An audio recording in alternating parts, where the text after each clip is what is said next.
तालाब किनारे केले की खेती करने से हो सकते हैं कई फायदे। बंधा गोभी के उन्नत प्रभेद से करे खेती, बढ़ेगा मुनाफा। और गेंदा फूल की खेती से सफलता की नई इबारत लिख रहे हैं किसान।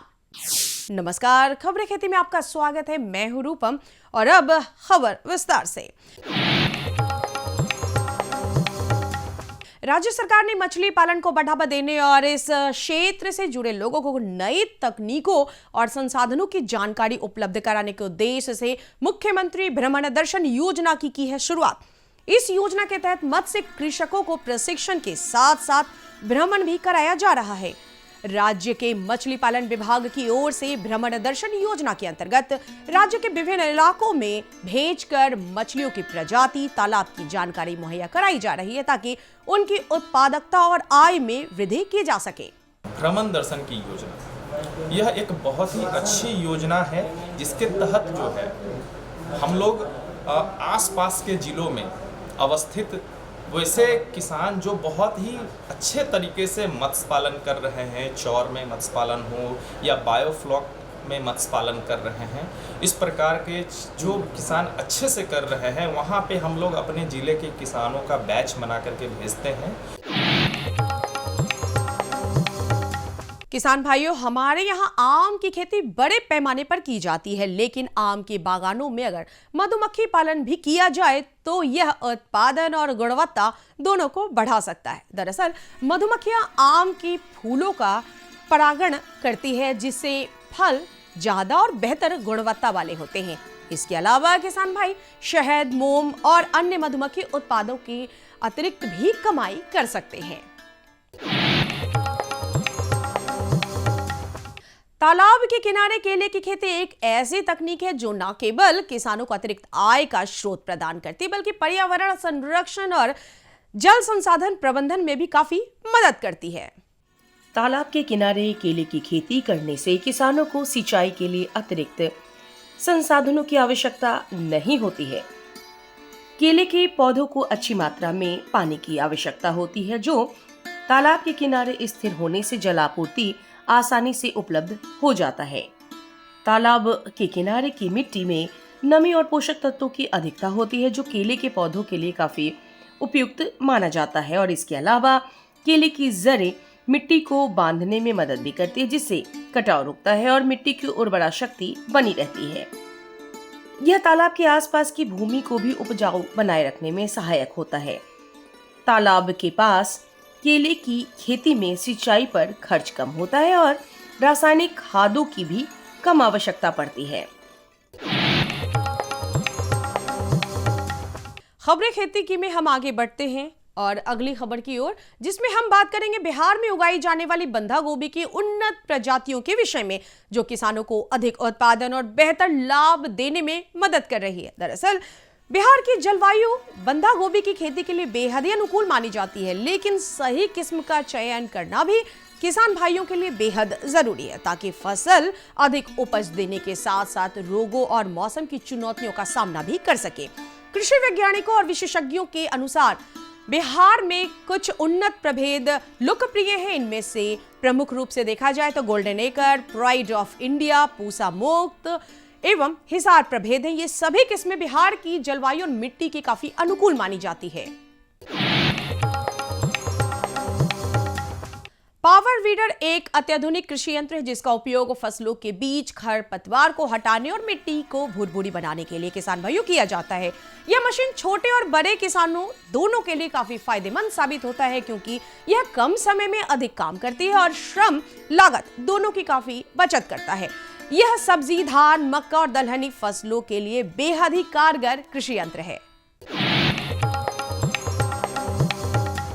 सफलता की आज की इस कड़ी में हम बात करेंगे वैशाली जिले के एक सफल किसान विनय कुमार के विषय में, जिन्होंने अपनी कड़ी मेहनत और दूरदर्शिता से गेंदा फूल की खेती कर एक नई मिसाल कायम की है। पारंपरिक फसलें छोड़कर उन्होंने फूलों की खेती को अपनाया और आज उनकी गिनती सफल किसानों में की जा रही है।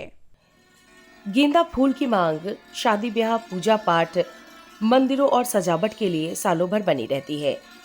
विनय ने इसे अवसर के रूप में देखा और बाजार की मांगों को ध्यान में रखते हुए इसकी खेती शुरू की।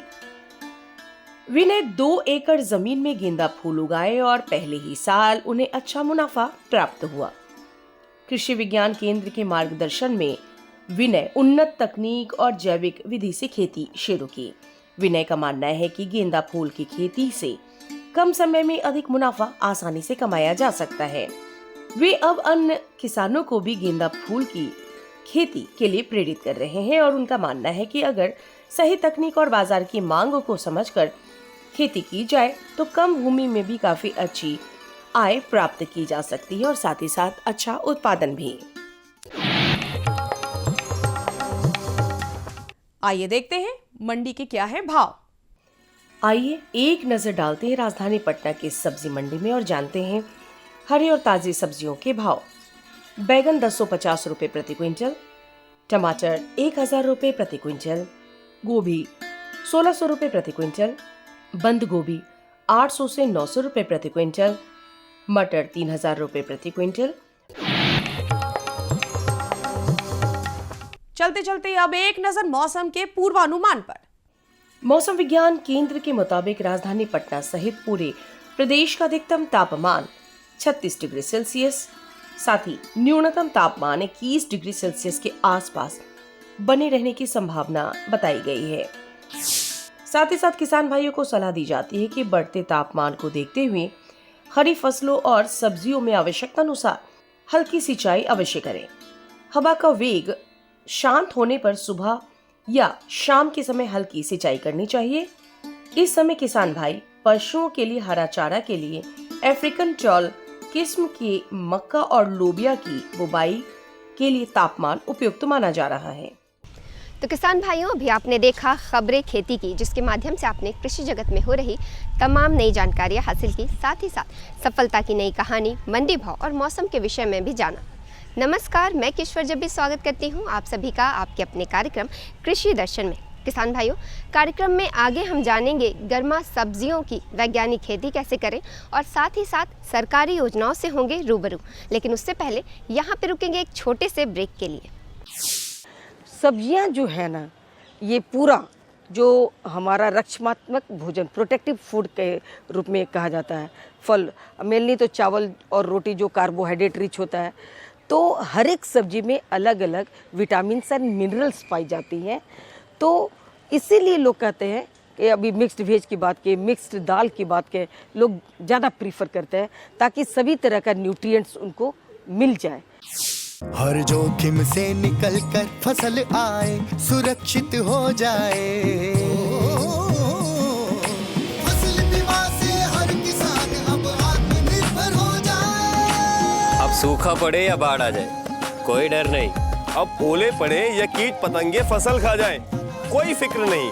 अब कैसी भी आपदा हमारी फसल पे आ जाए, क्षति होने पर हमारे दावों का उचित भुगतान मिलता है, क्योंकि हमने लिया है प्रधानमंत्री फसल बीमा। बुआई से फसल कटाई तक हर जोखिम का दावा, न्यूनतम प्रीमियम पर अधिकतम भुगतान का वादा। योजना से हर साल जुड़ रहे हैं 5 करोड़ से ज्यादा किसान। अब आपकी है बारी। नजदीकी कृषि कार्यालय, सहकारी समिति, बैंक शाखा, अधिकृत बीमा कंपनी या जन सेवा केंद्र में स्वेच्छा से करा सकते हैं पंजीकरण। फसल बीमा पोर्टल या फसल बीमा ऐप द्वारा भी किया जा सकता है पंजीकरण। प्रधानमंत्री फसल बीमा योजना, आपकी फसलों का संपूर्ण सुरक्षा कवच। कृषि एवं किसान कल्याण मंत्रालय, भारत सरकार। ब्रेक के बाद कार्यक्रम कृषि दर्शन में आप सभी का एक बार फिर से स्वागत है। गर्मा सब्जियों की खेती के लिए फरवरी से मार्च का समय सर्वोत्तम होता है। गर्मा सब्जियों में लौकी, कद्दू, ककड़ी, तारबूज जैसी सब्जियां आती हैं। किसान भाइयों, अगर आप इनकी खेती कर रहे हैं तो अधिक उत्पादन के लिए वैज्ञानिक तरीके से करें। तो कैसे करें गर्मा सब्जियों की वैज्ञानिक खेती, आज हम जानेंगे हमारी कृषि विशेषज्ञ डॉक्टर रीता सिंह से।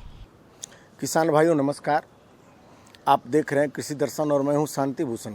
किसान भाइयों, जब गर्मा सब्जियों की बात आती है तो सबसे, चूँकि व्यावसायिक स्तर पे तो होती है इसकी खेती, लेकिन गारंटेड नहीं होते हैं कि वो कितना शुद्ध है।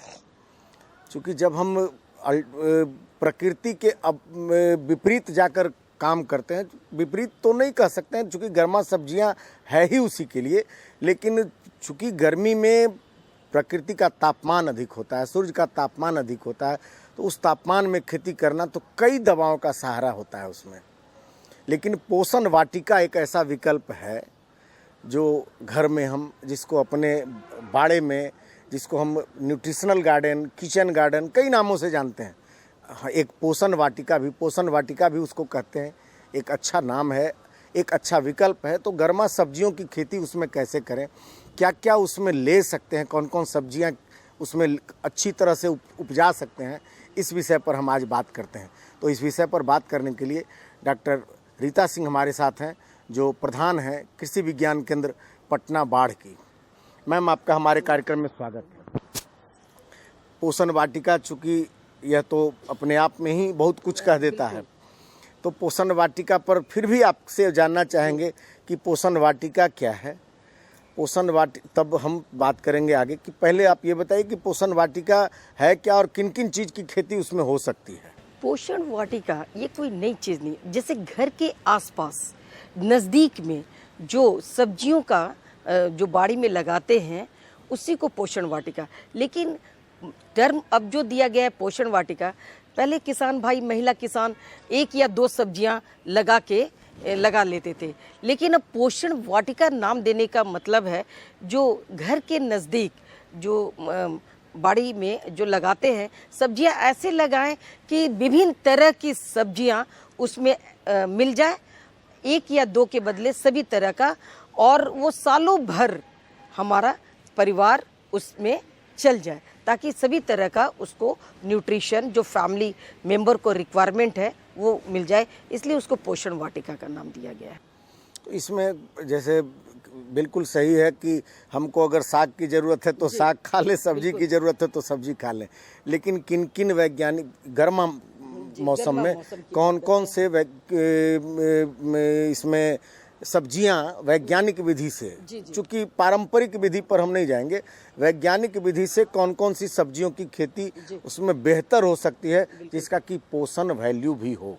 बहुत सारे भारत सरकार की योजना है नारी के अकॉर्डिंग जो चल रही है। बहुत सारे आंगनवाड़ी केंद्रों पर, स्कूलों में हम लोग अभी गर्मा सीड्स का वितरण किए हम लोग, और उसमें अभी चल रहा है जैसे कि जो भी स्पेस हो, ऐसे स्पेस जो उपलब्ध हो हमारे किसान भाई स्कूल में, चाहे हमारे ऑफिस में, लेकिन मोटा मोटी लेके चलते हैं उसमें, जैसे चौराई का साग, लाल साग, हरी लीफी वेजिटेबल्स जरूर होनी चाहिए। अभी गर्मा में आपके पास कद्दू है, नेनुआ है, झिगनी है, खीरा है, ये सभी सब्जियां उस बाड़ी में लग जानी चाहिए। तो वैज्ञानिक विधि में हम लोग क्या करते हैं, देखिए आज जो दौर चल रहा है रासायनिक खाद का अंधाधुंध यूज़ हो रहा है, तो ये पोषण वाटिका, शुरू में जो एक प्रश्न उठा था कि इसको पोषण वाटिका कहा जा रहा है, तो इसमें हम लोग रासायनिक खाद का नहीं, बल्कि हम लोग जो ऑर्गेनिक केचुआ खाद, गोबर खाद का प्रयोग करते हैं इस सब सब्जियों में, ताकि उसका पोषण मूल्य उसमें बरकरार रहे। और इसके लिए क्या करते हैं, जो हमारा पोषण वाटिका है उसके किनारे में ही हम लोग गड्ढा खोद के, और जितनी वेस्ट मटेरियल जो सब्जियां घर में 3 टाइम बनती हैं उसके प्रोडक्ट्स जो छिलका वगैरह रहता है सब्जियों का, उसमें डालते हैं और उसको सड़ाते हैं। इधर हमारा खाद भी तैयार हो गया, और इधर जो उसी खाद को फिर यूज़ करके हम लोग जितना जो सब्जियों का नाम बोले, कद्दू हुआ, नेनुआ हुआ, झिगनी हुआ, लाल साग, हरा साग, खीरा हुआ, उसको लगाते हैं। लेकिन यहाँ ध्यान देने वाली बात है, किसान भाइयों को बोलेंगे कि सभी लत्तर वाली सब्जियाँ कभी कभी बिना सोचे जो लगा देते हैं, और एक दूसरे पर सीमित मात्रा में जो उपलब्ध रहता है ज़मीन, डोमिनेंट होके सब दब जाते हैं। तो इसमें लत्तर वाली सब्जियों को क्या करना चाहिए कि एक सपोर्ट के माध्यम से, वो डंडा हो चाहे रस्सी हो, बना के, ताकि सब्जियां एक दूसरे पर सप्रेस ना हो, और सभी सब्जियां पूरे मतलब सूर्य की रोशनी उस पर पड़नी चाहिए, ऐसा नहीं कि छायादार स्थान पर हो। तो इस सब बातों का ध्यान देना चाहिए, और साथ ही साथ जो हमारा पोषक वाटिका हो, देखने में छोटे छोटे प्लॉट में अच्छे लगे।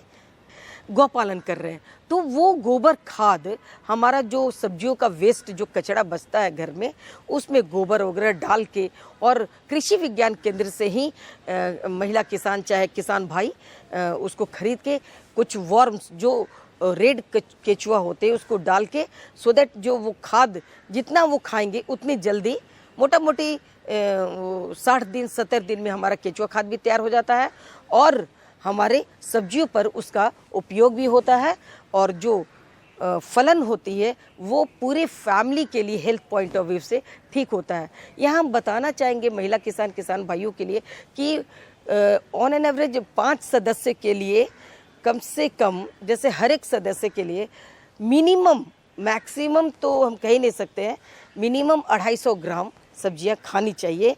तो इसमें 2.5 जो से वर्ग मीटर का मिनिमम किचन गार्डन होना चाहिए ताकि वो पूरे परिवार के लिए वो प्रचुर मात्रा में उपलब्ध हो सके। लेग्यूमिनस सब्जी क्या होता है मैडम? जैसे रबी की ही बात की, जस्ट अभी खाए हम लोग मटर, वो लेग्यूमिनस है।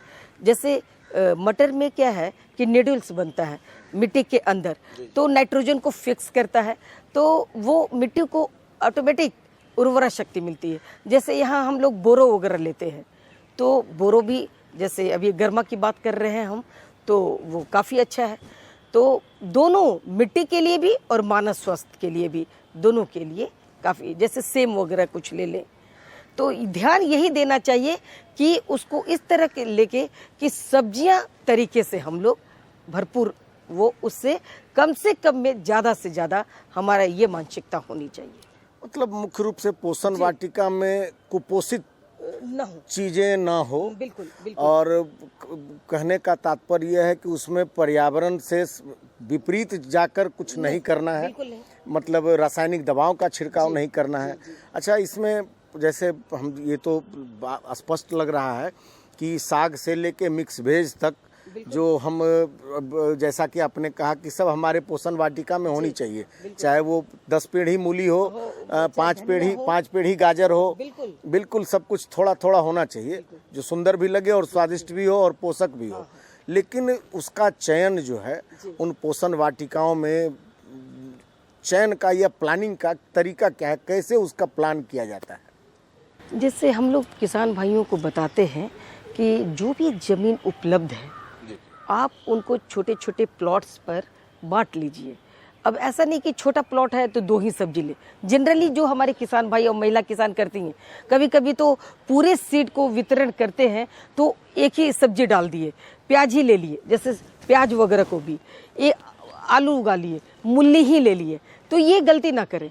जैसे आपने कैसे बोला, छोटे छोटे जो भी ज़मीन उपलब्ध है, जैसे 10 ही गाजर लिए, मूली लिए, हरा साग लिए, लाल साग लिए, बोरो लिए, तो ये सभी चीज़ें हम उसको मिल सके ताकि हर एक सब्जी में, सब्जियां जो है ना, ये पूरा जो हमारा रक्षात्मक भोजन, प्रोटेक्टिव फूड के रूप में कहा जाता है। फल, मेनली तो चावल और रोटी जो कार्बोहाइड्रेट रिच होता है, तो हर एक सब्जी में अलग अलग विटामिन एंड मिनरल्स पाई जाती हैं। तो इसीलिए लोग कहते हैं कि अभी मिक्स्ड वेज की बात की, मिक्स्ड दाल की बात के लोग ज़्यादा प्रीफर करते हैं ताकि सभी तरह का न्यूट्रिएंट्स उनको मिल जाए।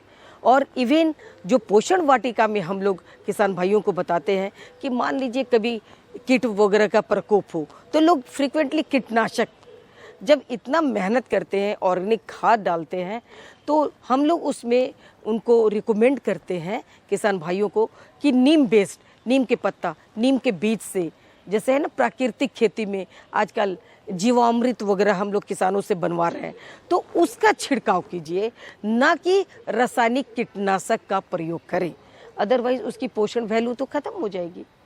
इस सब चीज़ों का ध्यान देना पड़ेगा। तो उसमें एक चीज़ और हम कहना चाहेंगे कि जैसे कद्दू वर्गीय सब्जियां होती है या कंद वर्गीय होते हैं, कुछ लत ये नहीं, कद्दू वर्गीय तो हमने कह ही दिया है। साग जो साग फसल होते हैं, तो इस तरह की सब्जियों का सम्मिश्रण जो है होना चाहिए उसमें। लेकिन साथ में अगर उसमें कुछ और भी हॉर्टिकल्चरल क्रॉप अगर हो? बहुत अच्छा प्रश्न आपने पूछा। पोषक वाटिका तो अधूरा रहा अब तक। जैसे हम लोग केला, पपीता, अमरूद, नींबू, मतलब ये जनरल हम लोग बोलते हैं। ये नहीं कि 10 पेड़, 2 ही पेड़ नींबू हो, 2 ही पेड़, हाँ एक ही पेड़ हो, केला हो, अमरूद हो, जैसे पपीता हो। जैसे विटामिन ए का बेस्ट सोर्स है हमारा पपीता। तो ये पोषक वाटिका तभी पूरी तरह से संपूर्ण पोषक वाटिका बनेगा जब ये फल और सब्जियां दोनों रहे। तो इस चीज़ को हम लोग कहते हैं किनारे किनारे ऐसा देना है कि ऐसा नहीं कि उसकी छाया से हमारी सब्जियां छायादार हो जाए। किनारे वो हेज का भी काम कर जाएगा, प्रोटेक्शन भी मिल जाएगा, और उसके फल का हमारे जैसे नींबू पूरे कोरोना काल में हम सभी जानते हैं कि नींबू विटामिन सी का क्या इम्पोर्टेंस है। तो घर में एक नींबू जो पोषक वाटिका में है वो ज़रूर होना चाहिए, और वही लेकिन जो कि हेज का काम करे। तो बड़ा ब्यूटीफुल भी लगता है, चीज़ें हमें मिल भी गया और हमारा पोषण भी मिल गया। इतनी अच्छी जानकारी के लिए डॉक्टर रीता मैम जी आपका बहुत बहुत धन्यवाद। और किसान भाइयों, हम फिर मिलते हैं अगले कार्यक्रम में एक नए विशेषज्ञ के साथ। तब तक के लिए दीजिए हमें इजाज़त। नमस्कार। तो किसान भाइयों, अभी आपने गर्मा सब्जियों की वैज्ञानिक खेती से जुड़ी पूरी जानकारी हासिल की। इसी के साथ बढ़ेंगे कार्यक्रम के अगले भाग में। अगले भाग में हम जानेंगे सरकार की योजनाओं के बारे में। कृषि के क्षेत्र में केंद्र सरकार ने कई योजनाएं बनाई हैं, तो उन्हीं योजनाओं में से एक योजना के विषय में विस्तार से जानते हैं इस शॉर्ट वीडियो फिल्म के माध्यम से। किसानों के चेहरे पर खुशहाली, हर खेत को मिल रहा है पानी। ये है न्यू इंडिया की कहानी। फसलों की भरपूर पैदावार के लिए बीज और खाद के साथ साथ जल एक महत्वपूर्ण कारक है। पानी की बचत न केवल मिट्टी के स्वास्थ्य में सुधार करती है, बल्कि उत्पादकता बढ़ाने और पर्यावरणीय लाभ प्रदान करने में भी मदद करती है। इसके अलावा पानी की उतनी ही मात्रा से लंबे समय तक सिंचाई तथा विस्तारित क्षेत्र में सिंचाई करने में भी मदद मिलती है। इसे ध्यान में रखते हुए माननीय प्रधानमंत्री श्री नरेंद्र मोदी जी के दूरदर्शी नेतृत्व में कृषि एवं किसान कल्याण मंत्रालय ने साल 2015-16 में पर ड्रॉप मोर क्रॉप यानी प्रति बूंद अधिक फसल योजना लागू की थी। पर ड्रॉप मोर क्रॉप पर सरकार का बहुत जोर है और ये समय की मांग भी है। साथियों, माइक्रो इरिगेशन भी इनपुट कॉस्ट कम करने का और ज्यादा प्रोडक्शन का बहुत बड़ा माध्यम है और एक प्रकार से एनवायरनमेंट की भी सेवा है। सूक्ष्म सिंचाई के माध्यम से उपलब्ध जल संसाधनों के उपयोग को इष्टतम किया जा रहा है। इसका उपयोग सटीक सिंचाई और बेहतर ऑन फार्म जल प्रबंधन प्रथाओं को बढ़ावा देने के लिए भी किया जा रहा है। सूक्ष्म सिंचाई का ये तरीका भंडारित जल के संरक्षण और प्रबंधन में भी मददगार है। सूक्ष्म सिंचाई को 2 तरीकों से अपनाया जाता है। पहला, ड्रिप इरिगेशन। इस तकनीक में पानी को पौधों की जड़ों पर बूंद बूंद करके पहुंचाया जाता है। इस कार्य के लिए पाइप, नलियां तथा एमीटर का नेटवर्क लगाना पड़ता है। इसे टपक सिंचाई या बूंद बूंद सिंचाई भी कहते हैं। दूसरा तरीका है स्प्रिंकलर इरिगेशन। इस तकनीक में दबाव के तहत पानी का छिड़काव किया जाता है और बारिश के रूप में पाइपों के नेटवर्क से जुड़े नोजल सेट के माध्यम से पौधों पर बरसाया जाता है। योजना के मूल्यांकन से पता चला है कि माइक्रो इरिगेशन से जल उपयोग दक्षता में लगभग 30 से 70% तक सुधार हुआ है। विभिन्न फसलों की उत्पादकता में 9 से 60% तक की वृद्धि हुई है तथा गुणवत्ता भी बढ़ी है। किसानों की आय में 10 से 69% तक की बढ़ोतरी हुई है। पंपिंग में विद्युत ऊर्जा और डीजल की बचत हो रही है। साथ ही इससे ग्रामीण क्षेत्र में रोजगार के अवसर भी उत्पन्न होते हैं। पर ड्रॉप मोर क्रॉप यानी प्रति बूंद अधिक फसल के तहत ड्रिप और स्प्रिंकलर सिस्टम के लिए सरकार छोटे और सीमांत किसानों को 55% और अन्य किसानों के लिए 45% की सहायता प्रदान करती है। इसके अलावा कुछ राज्य सूक्ष्म सिंचाई को प्रोत्साहित करने के लिए किसानों को अतिरिक्त सब्सिडी भी प्रदान करती है। इसे लगाने के लिए एक लाभार्थी को अधिकतम 5 हेक्टेयर क्षेत्र में सूक्ष्म सिंचाई हेतु सहायता मिलती है। पिछले 9 वर्षों में प्रति बूंद अधिक फसल यानी PDMC योजना के माध्यम से सूक्ष्म सिंचाई के तहत लगभग 78 लाख हेक्टेयर क्षेत्र को कवर किया गया है, जो कि 81% से अधिक सूक्ष्म सिंचाई कवरेज है। इसके अलावा सूक्ष्म सिंचाई के कवरेज के विस्तार के लिए नाबार्ड के साथ मिलकर 5,000 करोड़ रुपए की सूक्ष्म सिंचाई कोष यानी MIF बनाया गया है एवं इस कोष को 10,000 करोड़ रुपए तक बढ़ाना प्रस्तावित है। पर ड्रॉप मोर क्रॉप योजना का लाभ पाने हेतु अपने नजदीकी कृषि एवं उद्यान विकास के कार्यालय से संपर्क करें। माननीय प्रधानमंत्री श्री नरेंद्र मोदी जी के मार्गदर्शन में देश का किसान अब आत्मनिर्भर होकर खुशहाली की ओर अग्रसर है। देश अब संकल्प से सिद्धि की ओर बढ़ चला है।